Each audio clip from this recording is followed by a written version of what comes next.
All right, practice 4 is in the books. Got a lot to do in a short amount of time, so that's what training camp is all about. So open it up to questions.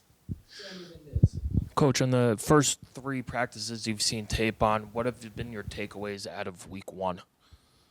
Yeah, the first practice we went out, it was really hot and humid. I think the guys got gassed early. We had a lot better energy day 2, and I thought we made a big jump on day 3. So that's the key to the drill. Get better, every single day, improve more.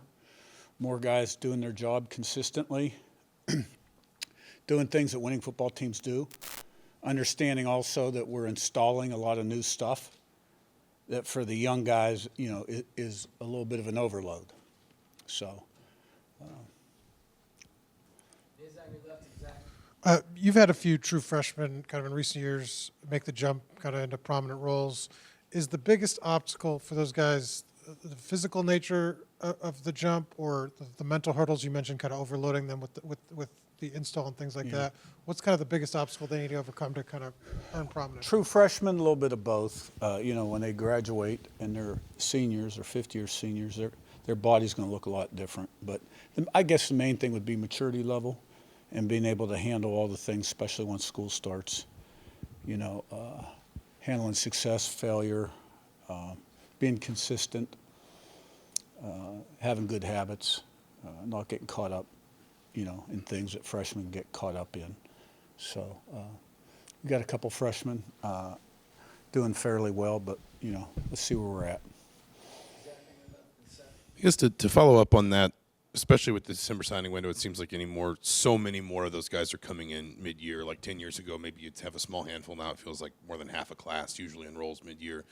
What's changed about both maybe the way you see freshmen go through that process when so many more of them have that spring season first, and what changes maybe about the way you, I don't want to say project, but approach a freshman when you know that a lot more of these guys are going to be with you for 9 months before their first season?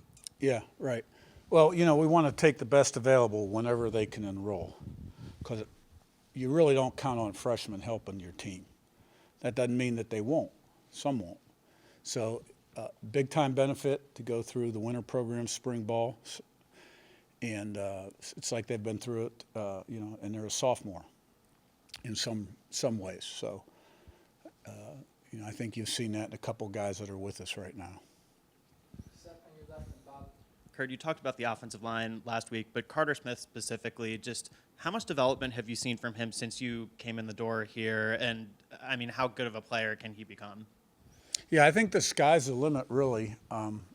Wouldn't put a limit on it. I think he's having a good camp, at least the first 3 days. And he was a good player last year, too. But, guys normally improve from their freshman year to sophomore to junior to senior. I think you're seeing that with him. So he's got a lot of talent. He's a great kid, high character guy. Be a good leader on this team also. So looking for him to have a big year for us. Curt, you've talked about improving rather than just sustaining. How do you do that? How do you get that much better when you got a team coming off 11-2 and a CFP? Yeah. Well, like I've said numerous times, every team, regardless of your record the year before, you got to start at ground zero in January.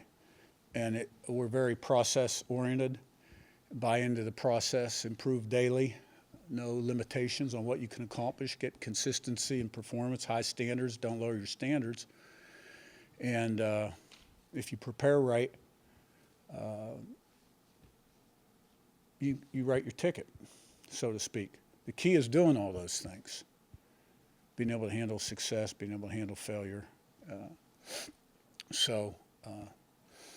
I see this team improving, but we still have a long way to go. Offensively, how much do y'all change each year? I'm sure, throughout the spring, y'all watch others throughout the whole sport, but just how much do you add and, subtract each year? Well, it's hard to put a percentage on. There's new stuff. You want to stay on the cutting edge, see what other people are doing well, what you can do better, and then you got to build around your quarterback. And every quarterback's different. You got to highlight his strengths, and then, put your playmakers in position to make plays. So you know, it may not look different to the average fan up in the stands, but normally year to year, it's, you know, it's hard to put a percentage on. Depends on whether your quarterback's a pocket guy, dual guy, you know, so. Coach, I want to go back to Carter. When you first got here, what made him one of the few guys you wanted to keep from that old Indiana kind of tenure, and then kind of what stood out to you, and how quickly did he buy into how you do things? Yeah, well, you know, there were quite a few I wanted to keep. We just weren't able to keep them. And there were a couple of linemen I wanted to keep. But fortunately, he came back into the fold, which was huge for us. And I'm glad he did. And like I said, he's a really good football player. He's a really good student. He's a really good guy. Comes from a great family. Yeah, Coach. I wanted to ask you about Tyreek Tucker. He's been with you and Pat for a few years now. Seemed to really pop a little bit last year. What's the opportunity in front of him this year? Well, he's competing for a starting position right now. We've got 4 older guys inside, kind of rotating. You want to have depth there. You know, he played a significant number of snaps last season, played well. Didn't have the greatest spring, but is back to his old ways this fall in camp, and we're excited about him. You've coached Kamara now for over half a decade. This is a guy that he's aiming for sack records, saying he wants to leave his opponent's scars. I mean, what has he meant to you as both a player and person over this past, 6 years now? Kamara? Yeah. I mean, you know, the production is one thing. I've seen him come a long way as a true freshman, starting in that COVID spring. Remember, FCS didn't play in the fall, with 2 bad shoulders that both needed surgically repaired at the end of the season. That said a lot right there. And, you know, he's done a lot of great things on the field. He comes from a great family. He's a highly intelligent guy. And really all I want from him, I want to see him cut it loose every single play. Play, you know, play with fire, play with energy. And when he does that, you know, he's a great player. All right, thanks, guys. Thanks.